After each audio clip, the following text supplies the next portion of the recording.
तो good morning प्यारे बच्चों। आज है दिनांक 23 सितंबर वर्ष 2021। 8वीं कक्षा में मैथ्स हम लोग कर रहे हैं और प्रकीर्ण प्रसंग्रह 1 मैं आपको बता रहा था। यद्यपि प्रकीर्ण प्रसंग्रह 1 के सवाल परीक्षा में नहीं पूछे जाएंगे, ये रिड्यूस कर दिया गया है, फिर भी प्रैक्टिस के लिए ये अच्छा है क्योंकि इसमें अभी तक हम लोग ने जो भी किया है, जो 9 चैप्टर किए हैं 1 से लेकर 9 तक, वो सब के सब सारे के प्रसंग्रह के सवाल एक ही जगह पे हमको मिल जाएंगे। तो पूरा 1 से 9 चैप्टर की यदि प्रैक्टिस करनी है तो आप ही को ये प्रकीर्ण प्रसंग्रह हल करनी चाहिए। तो इसलिए मैं आप प्रैक्टिस के लिए करा दे रहा हूँ, लेकिन परीक्षा में इसके सवाल नहीं होंगे। समझ रहे हो ना बेटा?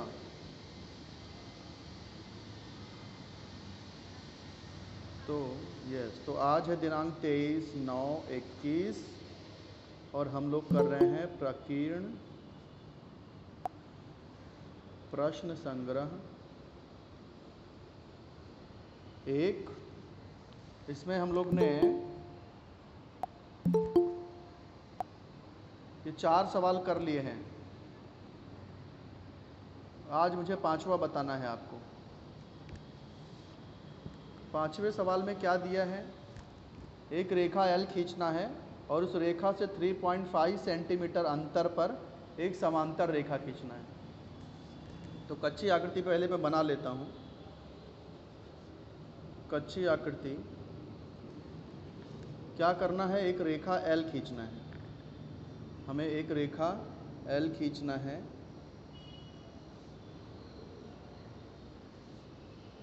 और उस रेखा L से, इस रेखा को L नाम दे देते हैं। रेखा L से उस रेखा से 3.5 सेंटीमीटर अंतर पे एक समांतर रेखा खींचना है।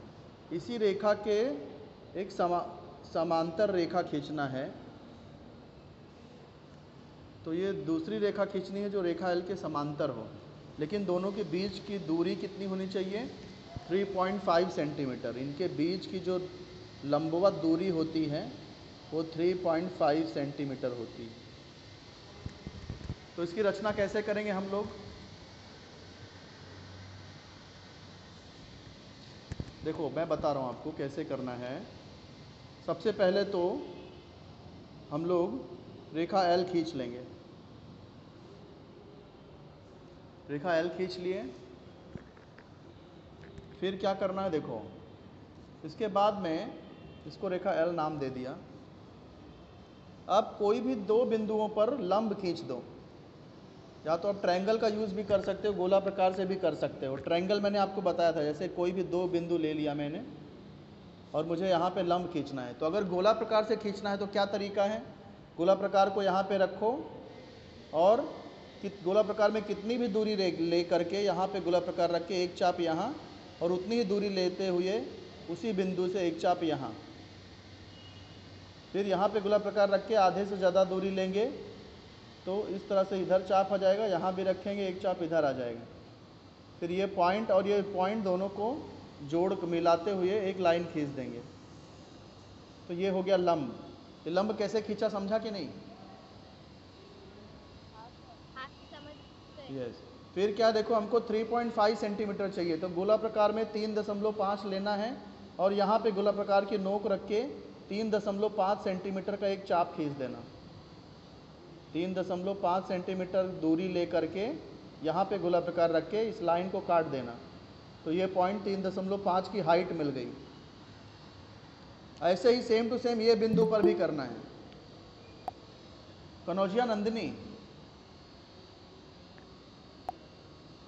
तो जैसा हमने इस बिंदु पे किया वैसा ही इस बिंदु पे भी करना है।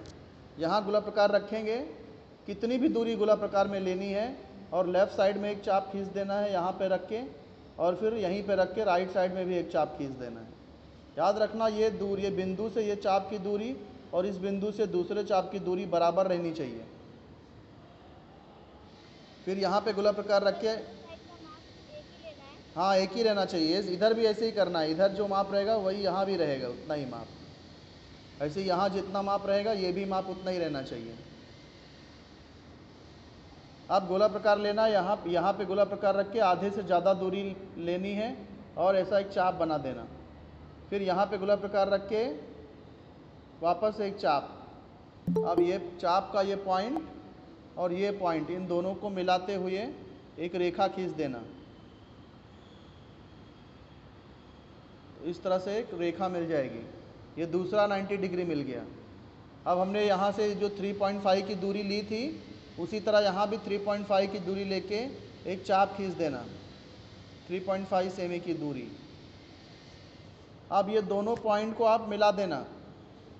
ये दोनों पॉइंट को आप मिला दोगे तो आपको ये दूसरी रेखा मिल जाएगी जो 3.5 सेंटीमीटर की दूरी पर है और रेखा एल के समांतर है। जो हमने कच्ची आकृति में रेखा बनाई थी वो इस तरह से मिल जाएगी। समझ में आ गया कैसे करना है? इस तरह से 5वां सवाल करना है। अब चलो बढ़ते हैं 6वें सवाल पे। इसको अपने मन से नोटबुक में कर लेना आप लोग।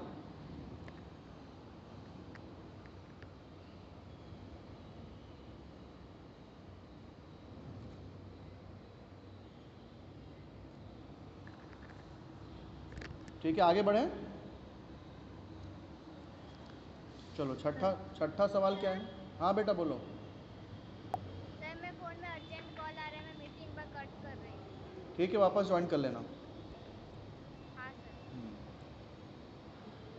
छठवां सवाल देखो, 256 घाते 5 घाते 7 है। यह संख्या किस संख्या का मूल है और कितना घात है? मूल क्या होता है? नीचे जो नंबर रहता है वो मूल होता है, और ऊपर जो रहता है वो घात होता है। तो किस संख्या का कितना मूल और कितना घात? तो 256 का 7वां मूल 5वां घात। समझे कि नहीं? कौन सी किस संख्या का? तो 256 का कितना मूल है? 7वां मूल है। कितना घात है? 5वां घात है। समझे कि नहीं? तो छठे का आंसर क्या? 256 घाते 5/7 है। तो पूछा है कौन सी संख्या का, तो लिखने का 256 का। फिर बोला है कौन सा मूल, तो 7वां मूल। जो नंबर नीचे रहेगा वो मूल। फिर पूछा है कौन सा घात, तो 5वां घात।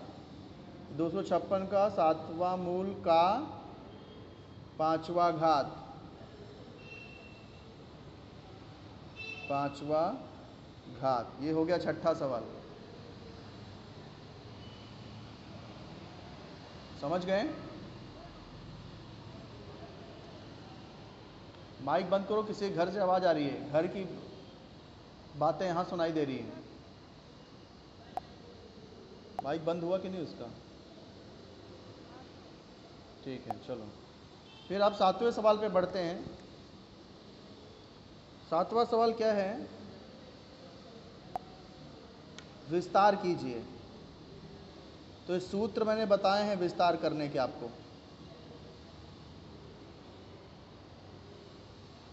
जैसे कि ये, हाँ, तो पहला सवाल क्या दिया है? 7वां सवाल हमको विस्तार करना है। तो इसका पहला सवाल है 5x - 7 5x - 9। तो मैंने आपको बताया था बेटा कि दो ब्रैकेट है, दोनों में पहला पद सेम है। तो इसको कैसे करते हैं? सूत्र आपको मैं याद दिला देता हूँ। सूत्र मैं यहाँ लिख देता हूँ, आपको याद आ जाएगा। जैसे x + a है और x + b है, तो इसे सूत्र के अनुसार x और x दोनों सेम है, तो x² प्लस a + b, बाहर x, फिर प्लस a × b। इस तरह से किया जाता है। तो यहाँ पे हम कैसे करेंगे? यहाँ सवाल है अपना 5x - 7 5x - 9। x के जगह पे यहाँ 5x है, a के जगह पे 7 है, b के जगह पे 9 है। तो कैसे करेंगे देखो, जैसे यहाँ x मिलके x² हुआ, ऐसे 5x है तो 5x का होल स्क्वायर प्लस ये -7 और ये -9। बाहर x होता है तो यहाँ भी बाहर x आ नहीं, यहाँ बाहर 5x आ जाएगा। 5x है ना, तो ये 5x लिखना पड़ेगा। फिर प्लस, लास्ट में प्लस a इंटू बी, मतलब ये -7 इंटू -9, जो माइनस में रहता है उसको ब्रैकेट में लिखने का। तो ये 5 का वर्ग हो जाएगा 25, x का वर्ग, ये क्या होगा देखो, -7 -9 कितना हो गया ये? नहीं बेटा, दोनों माइनस है ना, दोनों माइनस होता है तो माइनस लगाते हैं और दोनों को प्लस करके लिखने का। 9 7 16 और ये 5x, फिर ये क्या हो जाएगा देखो, plus minus into minus plus होएगा, 7 9 63। अब क्या हो जाएगा, 25x square plus minus minus 16 पंचे 80, 80x और ये प्लस 63। ये हो गया विस्तार।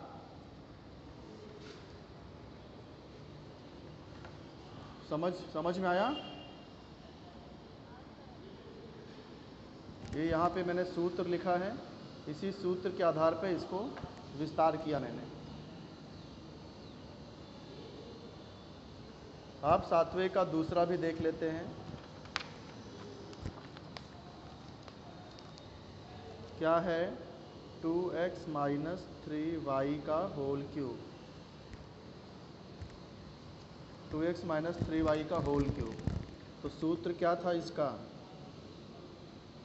a माइनस बी का होल क्यूब कैसे लिखते हैं हम लोग? a का क्यूब, ये माइनस है तो माइनस डालना पड़ेगा, minus 3a square B, minus के बाद प्लस आएगा 3ab स्क्वायर। तो ए बी दोनों जगह लिख, 3ab इधर भी है, 3ab इधर भी है, खाली यहाँ a के ऊपर स्क्वायर, इधर b के ऊपर स्क्वायर, माइनस प्लस लास्ट में वापस माइनस, इधर b का क्यूब है ना, तो b का क्यूब। तो ये हो गया अपना सूत्र। इसी सूत्र के आधार पे हम लोग इसको भी करेंगे, 2x माइनस 3y का होल क्यूब। तो सबसे पहले जैसे यहाँ पे किया था पहले वाले का क्यूब, यहाँ भी पहले वाले का क्यूब, 2x का होल क्यूब हो गया। फिर माइनस 3 गुणे पहला पद गुणे दूसरा पद, 3 गुणे पहला पद है 2x, दूसरा पद है 3y, यहाँ स्क्वायर आ जाएगा, प्लस वापस से वही लिखना है, खाली स्क्वायर इधर आ जाएगा, 2x इंटू 3y का होल स्क्वायर। फिर क्या आएगा, माइनस b का क्यूब, तो b यहाँ क्या है, 3y है, तो 3y का होल क्यूब।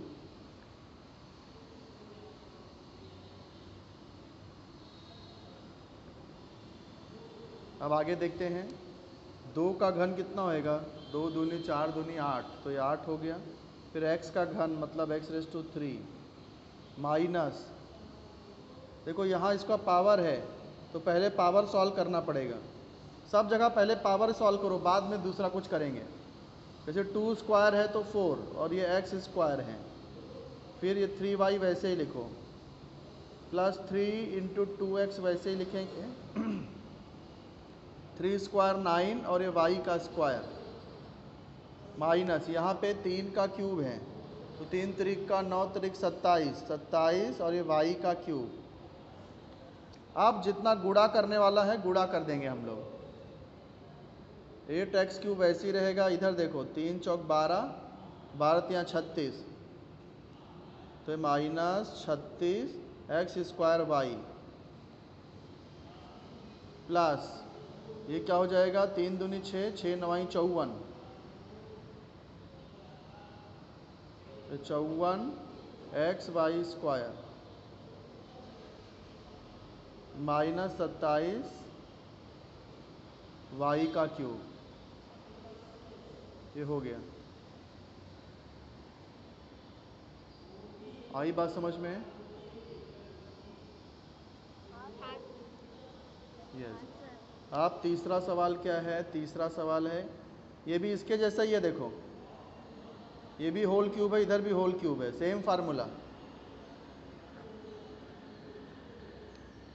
खाली माइनस की जगह पे प्लस आ गया है बस। तो प्लस वाला तो और आसान है, सब जगह प्लस ही लगाते हैं, माइनस कहीं आता ही नहीं।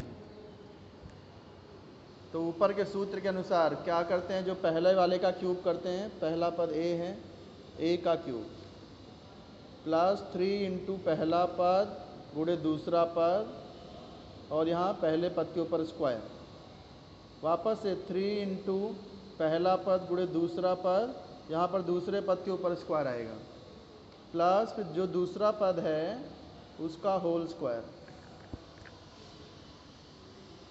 अब जो स्क्वायर है उसको सॉल्व करेंगे, a का क्यूब वैसे ही रहेगा, 3a स्क्वायर वैसे ही रहेगा, 1/2 वैसे ही रहेगा, 3a वैसे ही रहेगा, 1 का स्क्वायर करेंगे 1, 2 का स्क्वायर करेंगे 4, 1/4 हो गया। ये भी 1 स्क्वायर 1, 2 स्क्वायर 4,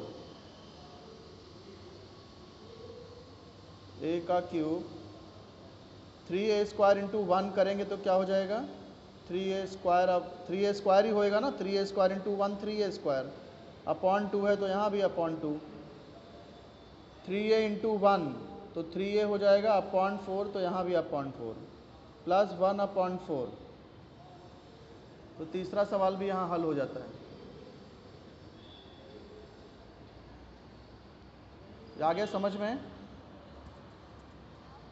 हाँ सर। तो ये 7वें का भी तीनों सवाल हो गया। अब 8वां सवाल देख लेते हैं।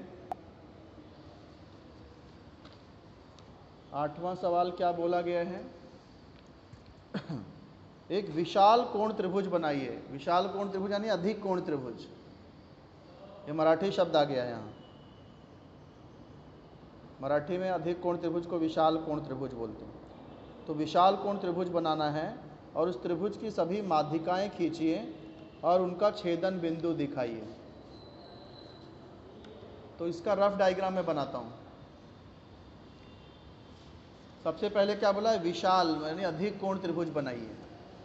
तो यहाँ कोई माप तो दिया नहीं है, तो कितने भी माप का पहले रफ डायग्राम बना देता हूँ, पहले कच्ची आकृति बनाता हूँ। चलो, एक अधिक कोण त्रिभुज बनाना है। फिर क्या करना है, इसका कुछ नाम दे देंगे ABC। अधिक कोण त्रिभुज बनाने के बाद इसकी सभी माध्यिका खींचना है। माध्यिका खींचने के लिए आपको मध्य बिंदु निकालना पड़ता है। जैसे BC का मध्य बिंदु निकाल लेंगे, मान लो P है तो ये एक माध्यिका हो जाएगी AP। फिर AC का मध्य बिंदु Q ले लिया तो दूसरी माध्यिका हो जाएगी BQ। तीसरा AB का मध्य बिंदु R ले लूँ तो तीसरी माध्यिका हो जाएगी RC। तो तीनों माध्यिका खींचना है। तो उस त्रिभुज की सभी माध्यिकाएं खींचिए, उनका छेदन बिंदु दिखाइए। तो ये छेदन बिंदु मतलब जहाँ पे तीनों मिल रहा है वो छेदन बिंदु है। उसे अक्सर G अक्षर द्वारा दर्शाया जाता है, तो उसको G से दर्शाना है। तो अब फेयर डायग्राम कैसे करेंगे हम लोग, पक्की आकृति कैसे बनाएंगे, ये मैंने कच्ची आकृति आपको बना के दिखा दिया है। पक्की आकृति मैं देखो आपको समझा रहा हूँ कैसे करना है। अभी ज्योमेट्री बॉक्स है नहीं मेरे पास, इसलिए मैं आपको फ्री हैंड समझा दे रहा हूँ, आप लोग घर पे करना। तो सबसे पहले BC खींच देंगे, कितने भी माप का BC खींच लो, कितने भी माप का BC लेना है। फिर मैं यहाँ पे अधिक कोण लेना है, 90 से अधिक कोई भी कोण ले लो। तो 120 डिग्री मान लो, चांदा रख के यहाँ पे 120 डिग्री का कोई कोण बन जाएगा। उसके बाद में इस बिंदु इसको स्केल से मिला दो। अब यहाँ पे कोई माप वगैरह लेना नहीं है, कुछ माप दिया नहीं है, इसको A नाम देता हूँ। अब हमें मध्य बिंदु P कैसे निकालेंगे, तो भुजा BC का लंब समद्विभाजक खींचना पड़ेगा। कैसे, B पे गोला प्रकार रखना, आधे से ज़्यादा दूरी लेके ऊपर और नीचे चाप, B पे रख के ऊपर और नीचे चाप। फिर वही दूरी लेते हुए C पे रखना है, ऊपर नीचे, C से ऊपर नीचे चाप खींच देना है, इन दोनों को मिला देना। तो ये आपको मध्य बिंदु P मिल जाएगा। BC का मध्य बिंदु P मिल गया, और फिर ये AP को मिला देना जैसे कच्ची आकृति में मिली हुई है वैसे ए और पी मिल जाएगी। तो एक माध्यिका खींच दिया। ऐसे ही दूसरी माध्यिका खींचना है तो ए बी का भी लंब समद्विभाजक खींचना पड़ेगा। कैसे? जैसे बी सी का किया। नहीं जमता तो आप ऐसे बुक को ऐसे घुमा दो। अब ए पे गोला प्रकार रखो, आधे से ज़्यादा दूरी लो, ए बी के ऊपर एक चाप, ए बी के नीचे एक चाप, फिर बी पे रखते हुए दूरी उतना ही रखना है गोला प्रकार में, दूरी चेंज नहीं होनी चाहिए। बी पे रखते हुए आपको वही चाप को मिला देना है, काट देना है। उन दोनों चाप को जब आप मिलाओगे तो आपको बी सी बी ए का भी मध्य बिंदु मिल जाएगा। हमने यहाँ आर लिया था, यहाँ भी आर ले लेते हैं। फिर ये आप आर सी को मिला देना तो आपको एक माध्यिका और मिल गई आर सी। फिर तीसरी माध्यिका के लिए आपको ये ए सी का मध्य बिंदु निकालना पड़ेगा। कैसे? ए पे गोला प्रकार रखना, आधे से ज़्यादा दूरी लेना, ऊपर एक चाप नीचे एक चाप, सी पे रख के वापस से ऊपर और नीचे एक चाप, उसको कट कर देना चाप को। अब इन दोनों पॉइंट्स को आप मिला देना। ऊपर के चाप में जो पॉइंट मिला था, नीचे के चाप में जो पॉइंट मिला था, उन दोनों को आप जब मिला दोगे तो ये ए सी का मध्य बिंदु क्यू मिल जाएगा। फिर आप क्यू बी को भी मिला देना, तीसरी माध्यिका भी मिल गई। आप देखोगे तीनों माध्यिकाएं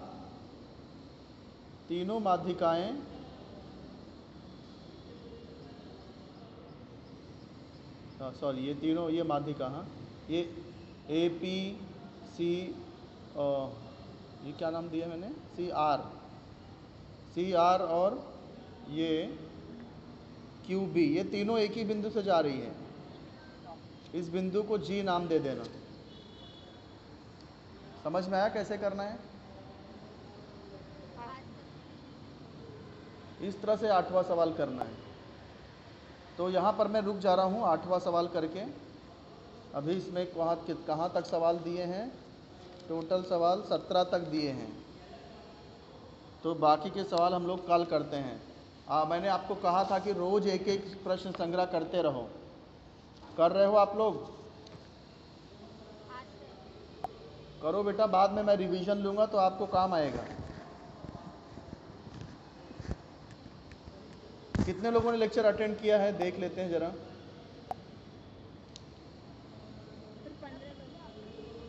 15 स्टूडेंट्स हैं। इसमें से 8th H1 के क्या?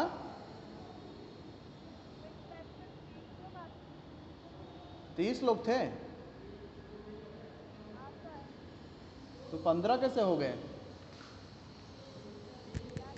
मैं तो लास्ट में जो संख्या दिखाई देगी वही अटेंडेंस मानूंगा। आके जो चले गए वो थोड़ी हाजिरी में गिने जाएंगे क्या? वो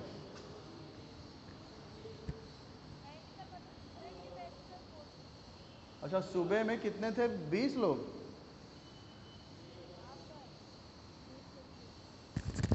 चलो तो कुछ तो करीब पहुँचे। 20 में से अभी 15 लोग हैं। कुछ 5 लोगों की मजबूरी समझ में आ सकती है, कुछ शायद कोई ड्यूटी वगैरह कुछ रहा होगा। तो डॉली 8th H1 की, डॉली 8th H2 की डॉली बोल नहीं रही है।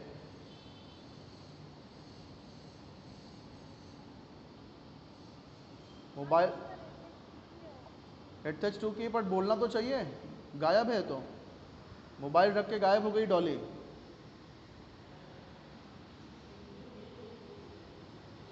इन सब की कंप्लेन करूंगा मैं इनके टीचर से। किशन सिंह,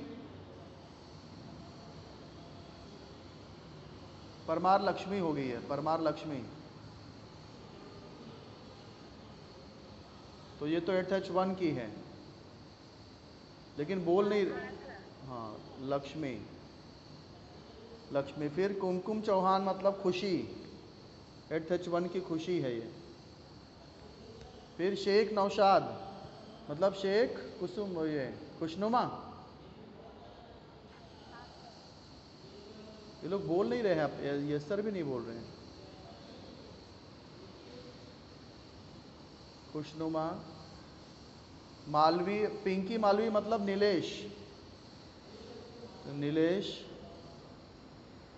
प्रताप राजपूत, ये मीरा है, 8H2 की मीरा है ये। राजेश कनौजिया, ये नंदिनी है 8H1 की। देखो अब मैं आप लोग के नाम पहचान गया। रेनू मोदी, ये शीतल है, 8H1 की शीतल है ये। खान सानिया, ये सानिया है 8H1 की। फिर यादव सेजल, सेजल भी 8H1 की है। यस सर बोला करो, जो नाम जिसका बोल रहा हूँ यस सर तो बोलो, और अगर नाम गलत बोल रहा हूँ तो फिर अपना सही नाम बताओ। सौरभ 8H2। हाँ वेरी गुड। श्रुति 8H1। हाँ सर। फिर प्रजापति स्वाति, स्वाति यस सर। ये 8H2 की है ना, 8H2 की है स्वाति। हाँ सर। हाँ ऐश गुप्ता मतलब रानी गुप्ता, हाँ सर। 8H1 की। और रूप रूप सिंह मतलब कुसुम लता। हाँ सर। Very good. तो कुसुम लता, सबका नाम मैं लिख रहा हूँ अपने नोटबुक में। तो 8H2 की हो गए 1 2 3 4, और 8H1 के हो गए 1 2 3 4 5 6 7 8 9 10 11, 11 4 15 हो गए। ठीक है बेटा। लिया लिया आपने सुना ही नहीं, खुशनुमा बोला मैंने। हाँ लिया। चलो बेटा अब होमवर्क करो आप लोग, ठीक है। प्रकृति पर संग्रह में जो समझा रहा हूँ वो करिए आप लोग, या फिर एक एक स्वाध्याय पीछे करते रहिए। जैसे आज आपने अगर 5.1 किया है तो फिर कल 5.2, 5.3, ऐसा आगे एक एक करते रहो। ओके बेटा बाय।